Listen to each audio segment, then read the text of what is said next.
naunahan si Charlie no first round. Ano po talaga hindi ko na alam kung anong gagawin. Buti na lang preparation namin nakasurvive si Charlie doon. Tinatanong ko Guest tayo. Ayan, Coach baka Delvin nakikilala niyo to. Bohos. Yes. good morning. Coach Delvin Bohos. good morning. Good morning. Yes. Sige pa yung lalamunan ko. Walang Mga matinding sigawan nung event. Coach Delvin Bohos. Laban. Okay, of Coach Delvin Bohos of Team Charlie Suarez. Kuya, maraming salamat sa oras, maraming salamat sa opportunity na to. Ano ngayon ang kamusta anong atmosphere ng mga tao? Kamusta si Charlie? Diba? Nako, yung pala si Charlie. Naku po. Wala si Charlie. Namamag tayo. Okay, Coach Delvin, kamusta kayo diyan? May talaga si Ring. What's up, Charlie? What's up, Charlie? Kamusta kayo dyan? Ito, nagising umaga kasi akala ko mag-start na yung laban.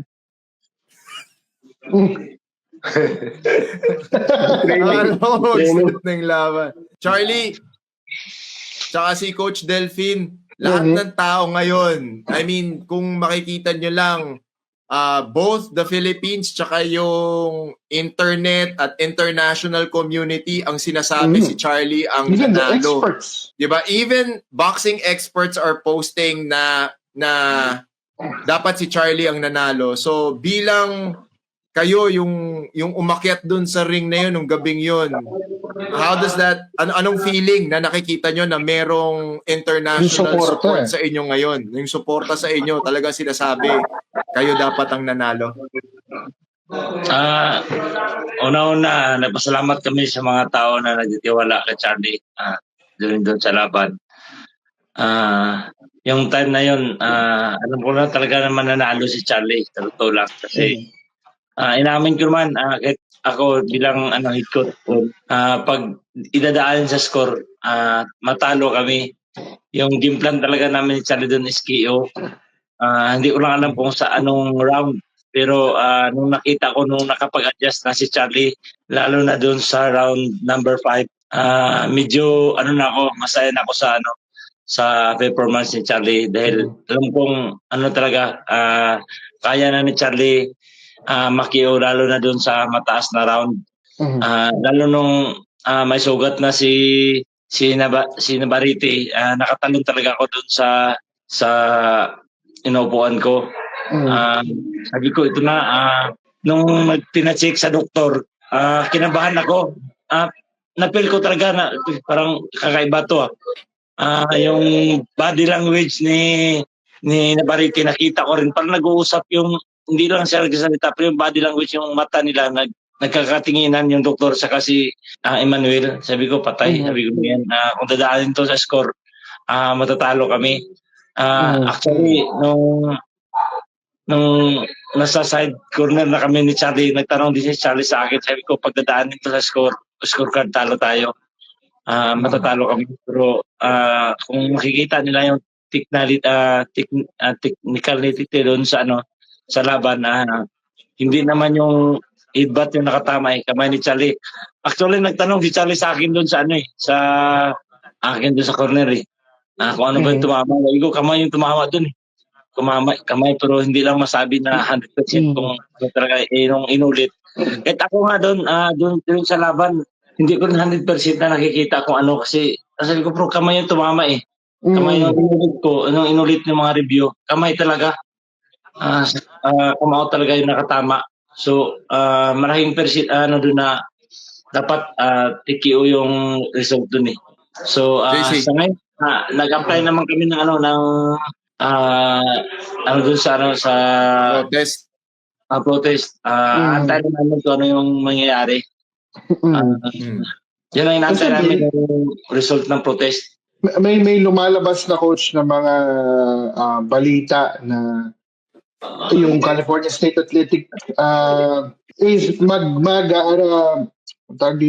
possibly mag-a-announce sila na ipapalit na rin nila resulta, gagawin nilang no contest. Pero kasi alam naman natin, karamihan ng nanood ang naiintindihan nila na hindi, sa palagay nila, sa opinion nila, hindi maganda yung naging tawag ng referee, na dapat nga talaga ay hindi headbutt, kundi galing sa suntok, yung tama, na hindi dapat umabot dun sa judge's decision yung naging turnout ng laban. Nabanggit mo nga yung naging kinabahan nga kayo. Actually, naging conversation din yan na baka nga kaya pinaabot, may sinasabi mga tao ba, kaya pinaabot doon sa part na yun. Kasi nga, ang alam ng team Navarrete na medyo lamang sila sa scorecards. Kaya kung umabot si judges, sasabit. Pero kung na-declare ng tama, panalo kayo. Mananalo si Charlie, mananalo ang Pilipinas sa laban na yun. Yung pero yung moment na yon nung ang tawag dito nung nakatama kasi si Charlie, medyo mabilis yung sequence eh. Although nung una ko kita, ang bilis eh kasi isipin mo sa news, 15 cameras daw ang chinek ng ESPN para nila mahanap kung ano ba talaga yung tumama. Nagulat din ako, sabi ko 15 cameras. Although kasi iba yung angulo na may kita namin from our perspective sa broadcast versus sa inyo na nandun sa ring. Sa pwesto mo ba, Coach? Ano yung halos pagkakakita mo? Actually, natabunan siya ng sa akin referee. Nung nakita ko, ang ulo talaga sa gilid eh. Yung ganyan na nasa gilid ako, natabunan din ako ng referee doon eh. Sa likod ako ng referee. So, nung tinignan ko naman, di ba, tumama, nagtanong si Charlie sa akin, sabi ko, kamay yung tumama eh, kamay yung tumama. Wala na akong duda doon, kamay yung tumama. Pero sabi ko, totoong ang sinabi, headbutt. Pero kung ituloy-tuloy pa nila yun, pwede naman yun. Ang liit lang na sugat na yun. Makita yun naman, ang dami na nating nakitang laban na grabe. Yung sugat lang yung babasihan natin. Marami mas madugo eh. Oo. Na mga laban na tinuloy pa rin eh. Oo. Sabi ko, ito na chance namin. Pero nung tinigil talaga ng doktor, tapos ang dineclare ng referee headbutt, sabi ko, delikado to. Oo, delikado. Pero pero ito naman, Coach, para kay Charlie. So Charlie and kayo ni Coach Delphine, tinrabaho nyo tong gabing to. Kasi witness kami dito from local to regional championships to Asian region championships. You worked your way up to getting up to this point. Ano yung feeling mo, Charlie, na papasok ka ng stadium, pagdating sa labas, yung billboards, makikita mo, ikaw yung headliner, ikaw yung main event. Tapos, di ba, pakikwento yung experience na ikaw yung top bill, na lahat ng pinagdaanan mo papunta ngayong gabing to. How did it feel being there na ikaw papunta ka, lalaban ka for a world championship belt? Yun yung feelings na yun. Una, mapagpalang gabi dyan sa inyo, Coach and Sir. Salamat sa pag-interview sa amin. Yun yung feelings na siyempre, yung overwhelm, kasayahan, super duper na mangyari sa iyo kasi for yung last buga tapos parang ganon, and then last chance mo, kumbaga inisip ko last chance ko to, akin na to, and napakaganda kasi wala akong more on masaya ako na pumasok yung sabi ko akin na talaga to at sa amin to. And yung doon na tinitigan ko si Navarrete, sabi ko sa akin talaga to eh. Kahit sa timbangan sabi ko akin talaga to eh, sa amin talaga to eh. Ganun yung naramdaman ko. Kasi siguro dahil sa sobra mong pagsusumikap na makuha talaga yung belt. Hindi lang ako, siyempre. Yung coach ko na katabi ko dito, maaga to natutulog, mga alas 5 na ng umaga natutulog. Ganun kaaga. Sa sobrang pag-iisip, siyempre lahat ng stress ko, siya na yung sumasalo dyan. Busy din siya. kung ano pa man yung mga hindi na ako disturbo. Mata na lang nga kami nag-uusap nito eh. Alam na eh. Diba? So, ganun yung yung siyempre ako din focus talaga para sa laban, and inisip ko, sabi ko, no matter what happens, hindi ako papayag na matalo na dito na walang kabuluhan. Yun talaga. Kasi buruin mo, ang dami taga Arizona, 19 na sasakyan pumunta. 19. Grabe, no? Ganun kadami, nagbiyahe pa. Galing. Lang yun. Arizona lang yun ha, Arizona lang yun. Kaya how much more yung iba pang mga country, Filipino, Bigas, o doon pa San Diego, sa LA, nagbiyahe yun. Yung iba nag-plane. Ako kasi, army ako, kami ni Coach. Sa totoo lang, yung puso namin, sabihin nila na mayabang, kung magsalita. Pero hindi ako papayag talaga na matalo na hindi ako sumusuntok. Kaya pag sumusuntok si Navarrete, gumaganti talaga ako kasi bakit? Mayabang ako eh. No? Diba? Pero kailangan yun.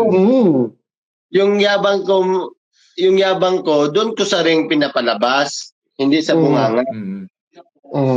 Sa ring ko. Tama. Kaya bawat suntok, sabi ni Coach, nung nag-training kami, bawat suntok, counter agad eh. Sabi ko, kung di man mo counter, at least makasuntok ang 3. So sa suntok talaga, ako din, nire-review ko rin yung laban ko. Marami din pala akong sumuntok. Hindi nagpapaiwan sa suntok. Para kay Coach Delphine. Coach Delphine, medyo baka pwede na natin tong ikwento sa ating mga viewers ngayon. Nung nagkita tayo huli, para mga ano ba yun? A year ago, 2 years ago, talagang you guys were eyeing Navarrete. Nasarang sabi mo, world champion, pag binigay sa amin si Navarrete, hindi kami aatras. Sin game on kami. 'Di ba? Talagang tadhana Navarrete. Nung time na inaaral mo si Emmanuel Navarrete, hanggang pagdating sa laban, meron ka bang nakitang kakaiba or meron ka bang something na improvements na nakita sa kanya? Ano yung assessment mo as the coach fighting Navarrete in the opposing corner? Ano yung mga assessment na nakita mo? Ano yung mga magagandang ginagawa niya? Ano yung mga butas na nakita mo during this fight? Actually, yung kung ano yung aral na inaral ko dun sa laban ni Charlie, halos ganun na yung ginalaw niya din. Nagugulat na nakita naman natin na unahan si Charlie nung first round. Nung first round, grabing kaba ko talaga. Hindi ko na alam kung anong gagawin. Buti na lang maganda yung preparation namin, nakasurvive si Charlie doon. Tinatanong ko nga Charlie bakit hindi niya nakikita yung doon during sa pag nag-end yung round. Sabi ko, pumapasok yung jab street, yun lang yung pang-damage niya sa'yo. Nakikita mo ba yun? Nakikita mo ba yun? Actually, nung tapos ng laban, hindi din ako natulog kasi pinulit yung laban. Kasi doon sa laban, ang tagal ni Charlie nag-adjust si Charlie. Nakita ko in fifth round. Doon talaga yung nakita ko na nag-adjust na si Charlie. Madali siya tingnan. Kahit ako, pinapanood yung mga laban na Navarrete, napakadali tingnan. Kasi si Charlie, ang bilis din mag-adjust nito na boxer eh. Matalino to si Charlie. Sabi ko, ang tagal ng adjustment. Yun doon ko nakita siguro yung awkward na fighter talaga na, alam mo yung madali lang tingnan, pero pag labanan mo yung isang fighter, mahirap siya gawin. Yung talaga in-fight adjustments, no? Oo, ang tagal ni Charlie mag-adjust. So, nung nakita ko si Charlie na pag-adjust, sa akin yung sa akin bilang isang coach, nag-adjust si Charlie. Sa 5th round siya nag-adjust. Noong 6 rounds, clear na nakuha na ni Charlie. Oo.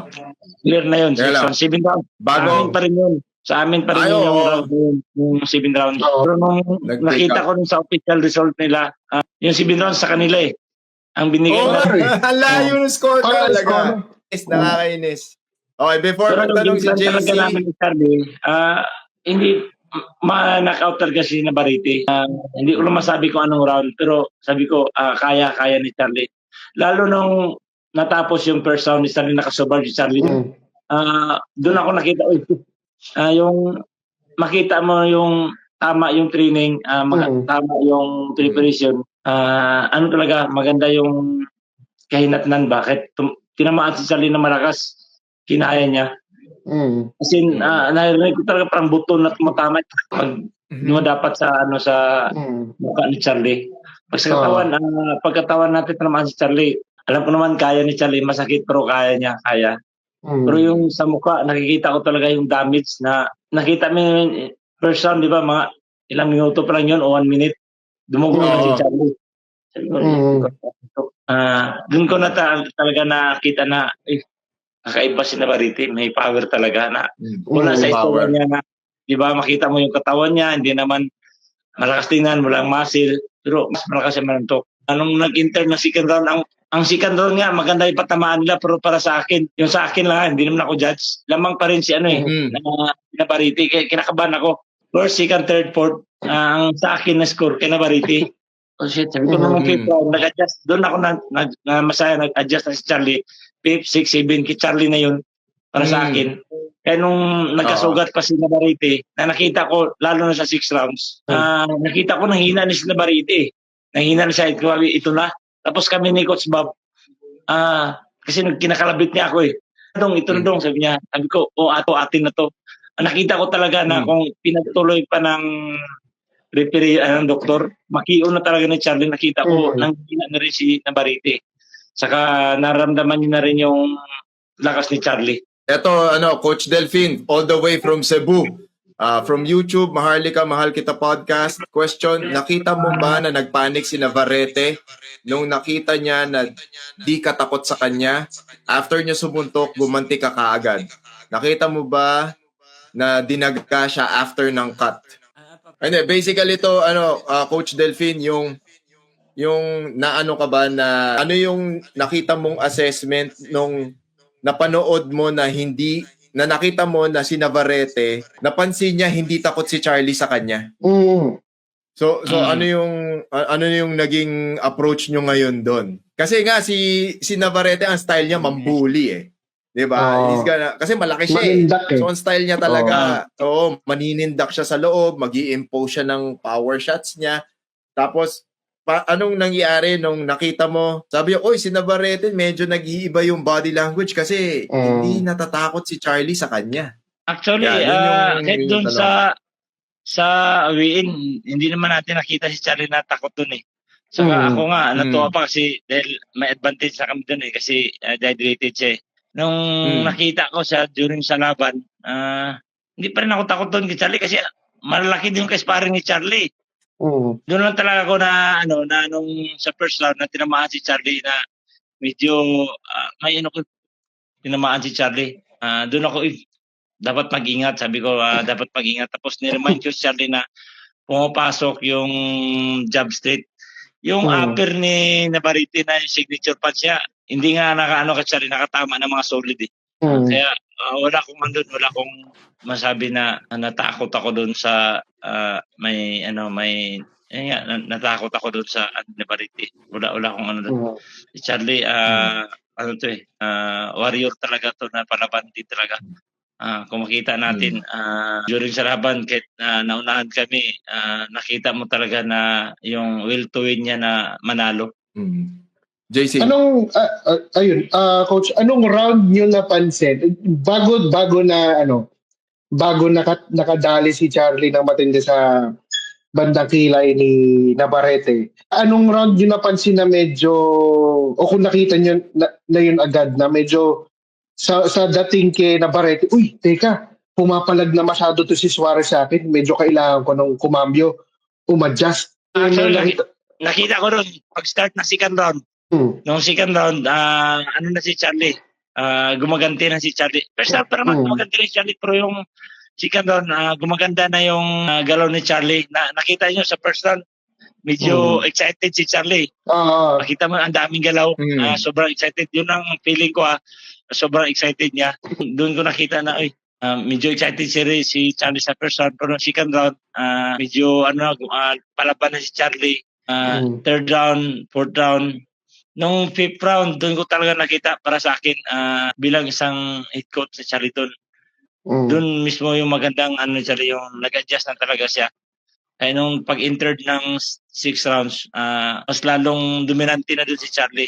Saka nadadamage siya na talaga ng gusto si Navarrete. Sa 6th round ba, coach, yung medyo nakita niyo na, uy, teka, yung dating kina Navarrete parang may kaba, teka, delikado na ako dito kay Suarez. 6th round yung ba napansin niyo na medyo gano'n na?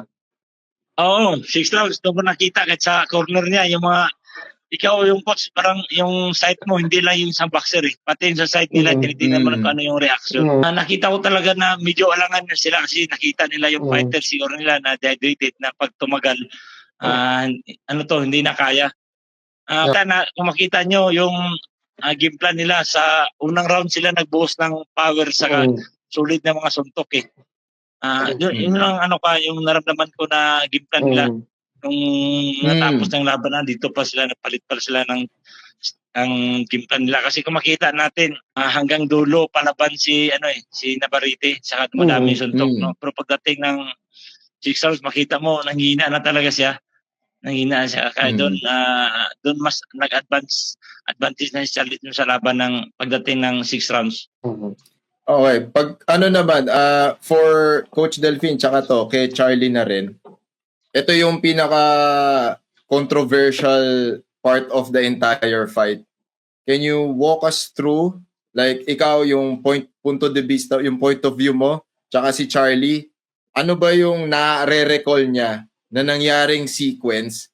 Tsaka sa tingin niya ba, kasi marami nagsasabi, baka may headbutt. Yung iba naman, eto medyo far off na nga glove graze daw. Baka raw natamaan nung gloves, nahiwa, kaya nagkaroon ng cut. Pero sa point ni Charlie na siya yung nag-initiate ng sequence. Kasi parang dun nga sa ibang angle, talagang alam niyang papunta si Navarrete dun, kaya binato niya yung kaliwa. So nung nagland, hindi niya siguro ang is yung anticipation ng pag-roll ng katawan ni Navarrete. So doon nagbanggaan yung katawan, pero doon sa point ni Charlie, sa tingin ba niya, napansin niya ba na pwedeng mag-clash yung ulo nila? Or alam niya na magro-roll out si Navarrete, kaya siya, kasi nung nagkaroon ng separation, bumato uli ng isa pang suntok si Charlie eh. Pero yun nga, nag-break na yung referee. So, like, ano yung nare-recall ni Charlie dun sa sequence na yon? Si Charlie, nung tinanong din ako ni Charlie, siyempre si Charlie, naramdaman niya siguro yung tama niya, pero nung tinanong ako ni Charlie, ano yung tumama, sabi ko kamay, para sa akin, yung kamao eh. Pero makita natin sa review, nagdikit yung katawan nila, nagdikit pati yung ulo, pero hindi nagbanggaan eh. Kasi ngayon, yan yung si Navarrete, pinipilit niya kasi yung headbutt eh. Kasi si Navarrete, pinipilit niya yung headbutt eh. So at least ngayon, meron nang lumalabas na ibang angle ng mga camera. Meron ding mga nasa ringside na nag-video din, pinopost din nila. Malinaw suntok talaga eh. So, ang ngayon is, hypothetical tayo ngayon, Coach Delphine. And nakita mo na ang initial game plan pala ni Emmanuel is to bully Charlie Suarez in the early rounds, which is a very logical strategy kasi hirap siya mag-cut ng weight eh. Di ba? So he missed weight, he had to cut, he was given 2 hours to cut some more. Tapos, ang strategy talaga pag ganun mga kaibigan, kailangan start strong ka. Pero dahil maganda rin yung counter-punching, maganda rin yung attacks ni Charlie, nag-stretch out siya to halfway mark. So lumampas ng 6 rounds. So kayo ngayon, ikaw, Coach Delphine, sa tingin mo, kung natuloy yung laban, kung sinabi nung referee, galing sa suntok, sara niyo yung cut, tapos isara niyo yung cut, tuloy tayo. Ano sa tingin mo yung chances of Charlie winning that fight? Yung chances ni Charlie doon, kung natuloy yung laban, KO talaga. Feeling ko, hindi na makaabot ng 12 rounds si Navarrete doon. Nakita ko na yung damage niya, saka nasasaktan na siya eh. Saka wala na rin siya power. Kahit nung nasugatan siya, makita mo, bumubukan na rin bunganga niya eh. Nakita ko talaga yun. Kasi sabi ko sa assistant corner ko, sabi ko, wala na, pagod na si Navarrete. Pagod na, wala nang hina na siya. Kaya sabi ko, ito na yung pagkakataon na samantalahin ni Charlie na nangihina na si Navarrete. Teka lang, meron tayong tanong from YouTube, from Maharlika Mahal Kita Podcast. After fighting both Navarrete and Lomachenko, sino mas mahirap kalabanin sa kanila? Siyempre, si Romachenko, mabilis saka mautak yun eh. O yan, di ba? Iba talaga. Iba talaga Diretso. fight IQ ni Loma eh, no? Oo. Impressive. Pero ngayon, aftermath tayo, Coach Delphine. Ano ngayon yung naramdaman mo? Initial reaction mo nung sinabi, ano yung initial reaction mo nung sinabi inconclusive, which is very stupid in my opinion. Inconclusive video replay, we're gonna go to a technical decision.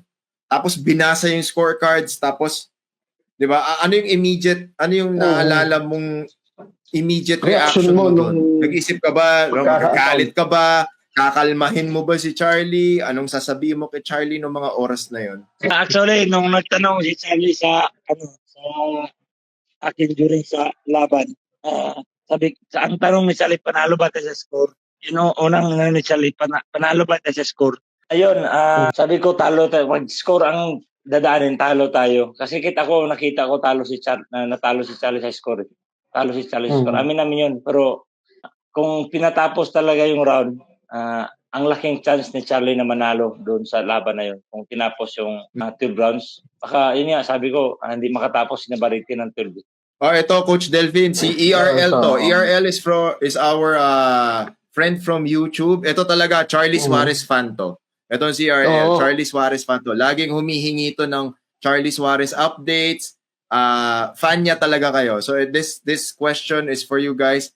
Question po, magsisettle lang po ba kayo sa no contest or magpo-protest kayo na TKO dapat ang decision? Actually, nagsulat na kami sa WBO. Nag-usap din kami ng WBO. Mahirap daw i-reverse yung laban na si Charlie yung panalo. Bilang isang coach, masakit sa akin na tanggapin na matatalo yung boxer mo. Pero sa akin, kami ni Charlie, kahit ibalik nila sa no contest, masaya na rin kami doon. At sabihin natin, lalaban ulit, ready naman kami, willing kami na labanan ulit si Navarrete. Pero antayin natin kung ano yung sabihin talaga ng komisyon sa WBO. Doon kami magbibis kung ano yung sasabihin nila na result. Yun nga, in advance, maswerte kayo, napaunlakan niyo ako na interview. Oo nga, kaya nga sobrang thank you kami. Sobrang thankful kami.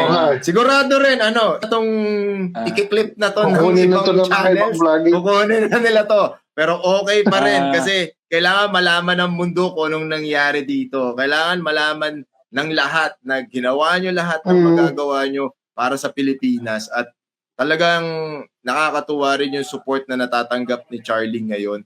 And yun nga, hinihintay natin kung ano ang magiging decision ng Athletic Commission tsaka ng WBO. Kasi tignan mo, ito naman si CJ from YouTube, sabi niya, ang nakakapagtaka, no comment pa rin ng WBO hanggang ngayon, nagmumukhang Actually, nag-usap kami ng WBO kasi yung room niya, halos magkadikit na kami ng room, nag-usap kami doon sa lobby. Sa floor, nang na kami lang dalawa. Sabi niya sa akin, antayin nila ang magde-decide yung boxing commission ng California. Kung anong decision nila, susunod sila. Sabi ko, sa tingin mo, ano yung chance namin doon? Sabi niya, maybe, no contest. Sabi ko, okay. Pero sabi ko, nakita ko siguro yung mga review. Sabi niya, parang may pa rin eh. Nakita ko sa mukha niya, may siya kay Navarrete. Parang doon sila eh. Siyempre, matagal na world champion doon si Navarrete sa WBO. Saka, di ba, nakita natin, naging awarded pa si Navarrete ng Super Junior Lightweight Champion. Feeling ko, gusto nila talaga na Navarrete pa rin. Pero siyempre, kung nakikita natin na kung ano talaga yung nangyari doon sa taas ng laban, yun ang dapat yun ang ibigay na result. Sa boxing commission naman, nantay namin itong araw na to kung ano talaga yung maging result, decision nila para sa laban na yun. Then, nagsulat naman kami naging din ako ng tulong sa GAB natin din sa Pilipinas. Kailangan may support din kami galing sa GAB na nag-protest kami laban sa laban na yun para yung commission to commission, sila na rin mag-uusap. Mabalik ko na ng konti, Coach. Kasi ang napansin ko dito sa naging laban ni Charlie kay Navarrete, sabi ko parang hindi ito masyado yung yung kadalasang nakikita nating galaw ni Charlie. Sabi ko, parang may ibang ginagawa si Charlie dito sa laban na to. Ano yung naging proseso? Ba't niya naisip na, teka, iba yata yung kailangan gawin para dito kay Navarrete? Baka hindi tumalab Ah, yung kadalasan natin. Actually, marami kaming yung game plan namin ni Charlie. Kasi nakita natin si Navarrete, low starter din eh. So, dadaanin namin sa unang round, mga first to fifth. Sabi ko, first to fifth yung una ko. Pag nakuha natin, mas maganda. Then, kung mag-survive pa siya doon, may sinabi ko, mag-survive si Navarrete sa first to fifth.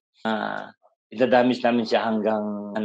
Sabi ko, damage. Tapos pagdating ng 9, 10 or hanggang 12, kung pwede na namin makio, ikikio ni Charlie. Sabi ko, na talaga yung game plan namin ni Charlie. So, nung nakita ko na nag-iba yung style ni Barite first round, saka naunahan si Navarrete. Yung ano ko lang, nakita ko, yung first round, ang ano ko lang doon naunahan si Charlie. Pero nung second round, nakita ko ganun pa rin yung gustong igalaw ni Navarrete, na gusto niyang i-KO si Charlie. Sabi ko, iba to. Tapos, yun nga, nagre-remind ako kay Charlie. Sabi ko, pumapasok yung jab straight na suntok. Sabi ko, yan ang tumadamage sa'yo. Kasi dapat nakikita mo yun. Nakikita mo kasi mahirapan kung paulit-ulit na tumatama kay Charlie. Baka hindi din makatapos si Charlie. Yun nga, balik nga nung pag-adjust na si Charlie sa fifth round, doon na, sabi ko ito. Fifth round, nag-adjust na si Charlie. Nag-iba na rin yung pakiramdam ko na medyo, okay na yung si Charlie, nag-adjust na. So, nung nakita natin, ang bilis yung sa first 6 rounds, ang bilis, diba, yung unang round la, may agad, may banggaan agad na nangyari, yung suntok na tumama. Medyo, nakatayo ako rin, tinaupo ako ng supervisor dun sa baba ng ring. Tumaya ako kasi nakita ko nasa ugat talaga si Navarrete. So, medyo advantage sa amin yun. Ang bago kasi nito laban na to, hindi ko alam kung nakita nyo ba o nabasa nyo o napanood nyo yung mga ibang mga boxing content creators, mga ibang mga analysts na medyo hindi masyado maganda ang prediction nila sa matchup na to, na sabi nila medyo malabo yung makapalag kahit konti si Charlie kay Emmanuel Navarrete. Na halos yung Arabian, mga halos binibigay na chance para kay Charlie. Pagkatapos itong laban na to, para sa'yo, bilang coach si Charlie, satisfied ka ba so far sa naging performance niya laban dito kay Emmanuel Navarrete, considering andun halos knockout na yung panalo sana ni Charlie? Yun nga, nakita, natin, di ba, makita natin doon sa boxing analyst at international. Diyado talaga si Charlie. Alam nilang wala to, hindi makapalag to, tatalonin na lang to ni Navarrete by KO o kaya paglaruan lang to ni Navarrete. Alam namin kasi siyempre, sino ba na bang na 3 times division world champion, ganoon talaga sasabihin ng mga tao. Pero kami naman sa kampo namin, alam namin na kaya namin si Navarrete. Kaya namin yun. Saka lalo na ako saka si Charlie, magkasama kami, magkakilala, matagal lang magkakilala. Saka kahit ako, hindi man ako nag-pro, pero naintindihan ko paano magalaw yung box sa taas ng ring. Nakikita ko sabi ko, kaya ni Charlie. Yun nga, nakita ko yung, alam naman natin na awkward fighter si Navarrete, saka bullying fighter siya. Saka mataas din endurance, masipag manuntok. Ang pinag-aralan na namin yung may pang-ano na kami ni Charlie doon. May pang-counter kami din kung paano namin siya tatalunin eh. Yun nga lang, nung first round na unahan si Charlie. Saka yung game plan, hindi ko pa ganong kung ano yung game plan nila eh.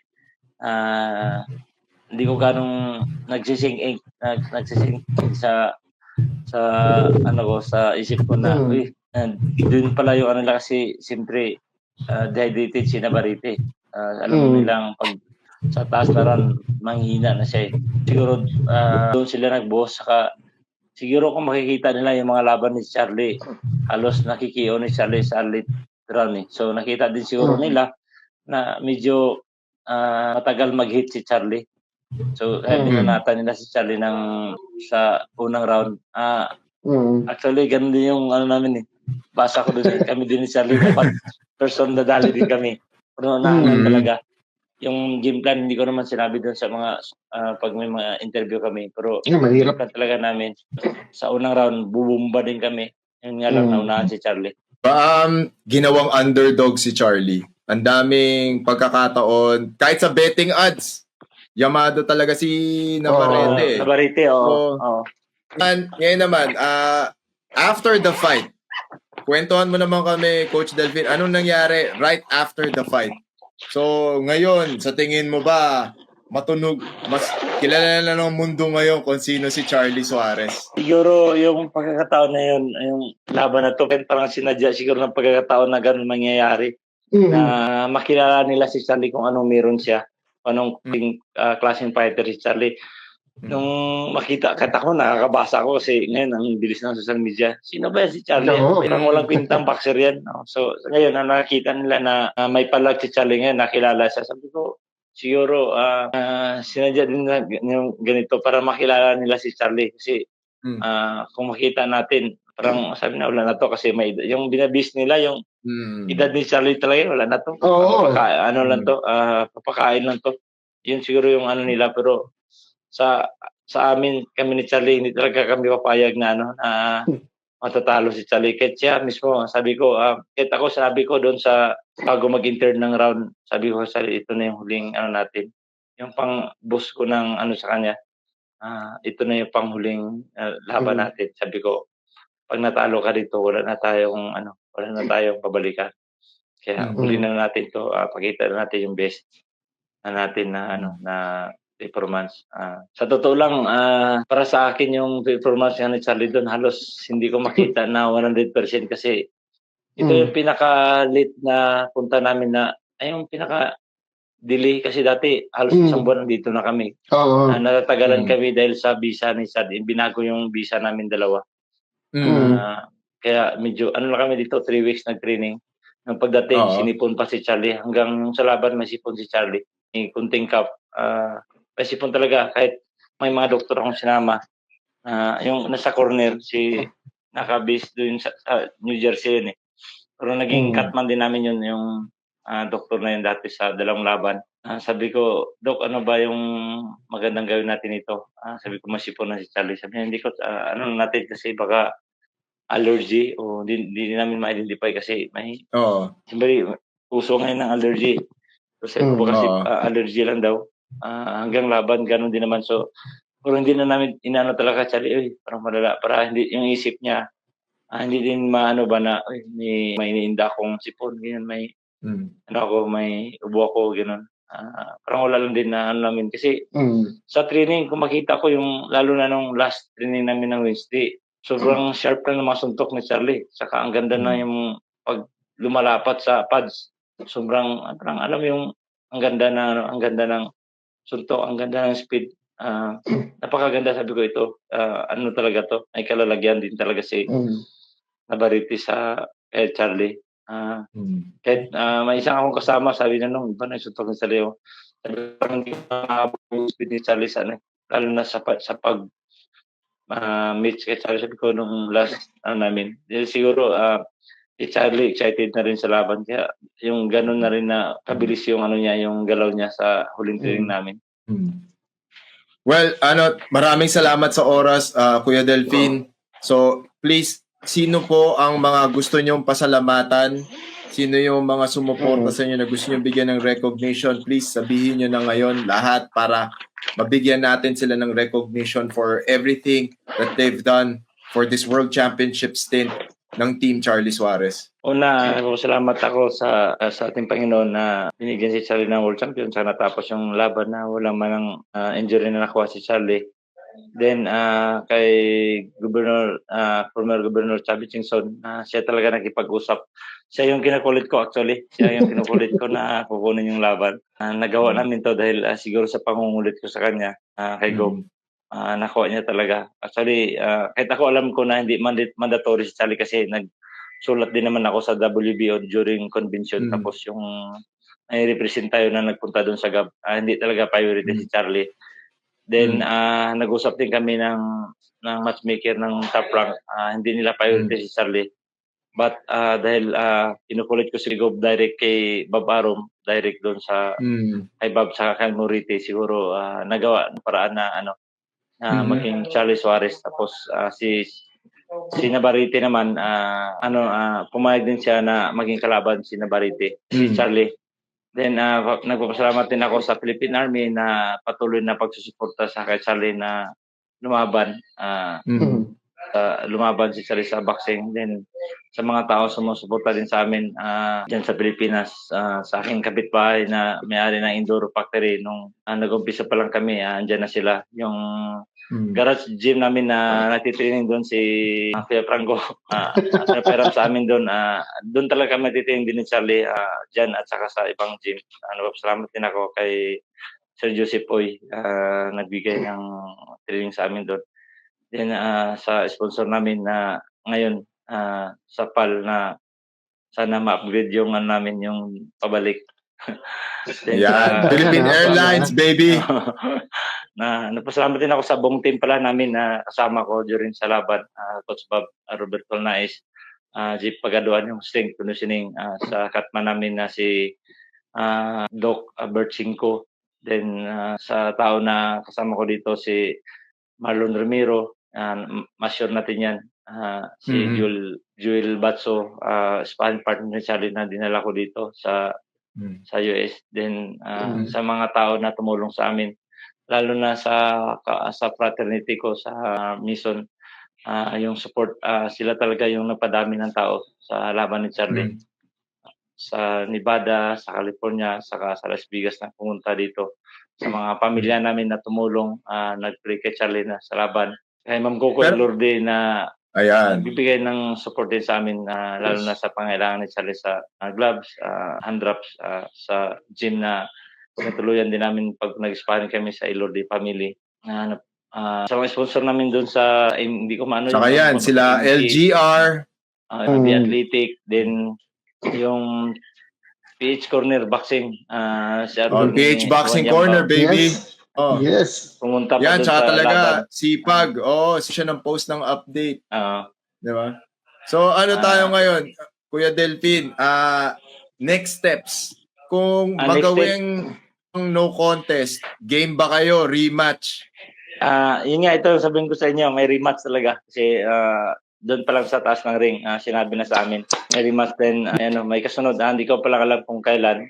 Siguro mag-update sila kung matapos itong week na, basta yung itong Monday, so nalaman namin yung yung result ng California. So, pero yun nga, sabihin ko may rematch na mangyayari. Okay. Yan ang magandang balita. Yan ang napakagandang balita. Coach Delphin Bohols, maraming sa oras, maraming sa ginawa nyo po para sa Philippine boxing. Kasi literal, tulad nga nung sinabi ni Diego Bandino, nabuhay yung Philippines versus Mexico rivalry in just one night. Dahil sa isang gabi, nabuhay uli yung rivalry. Tapos, para sa akin, ang pinakamagandang resulta nito, nakilala ng mundo kung sino si Charlie Suarez. Diba? Ngayon, ginugoogle ngayon si Charlie Suarez, YouTube siya, nag-uusapan na siya. Diba? So, and kami, picture kay Charlie sa airport. Diba? Pupunta kami ng airport. Charlie, mga ibabang Suarez, you're one. Diba? Yan ang napakaganda. Yan ang napakaganda. At syempre, kasama sa tagumpay nun, lahat ng taong working behind the scenes at si Coach Delphin Bohols. Coach Delphin, we're gonna let you go. Busy kayo, makapag-recover, makabawi ng boses. At maraming salamat uli sa oras. Ay, mabuhay kayo. Kita-kits tayo. Kita-kits tayo pag-uwi nyo. Ha? Okay, sige. Bye-bye. Thank you. Bye-bye. Bye-bye, Coach. Maraming salamat.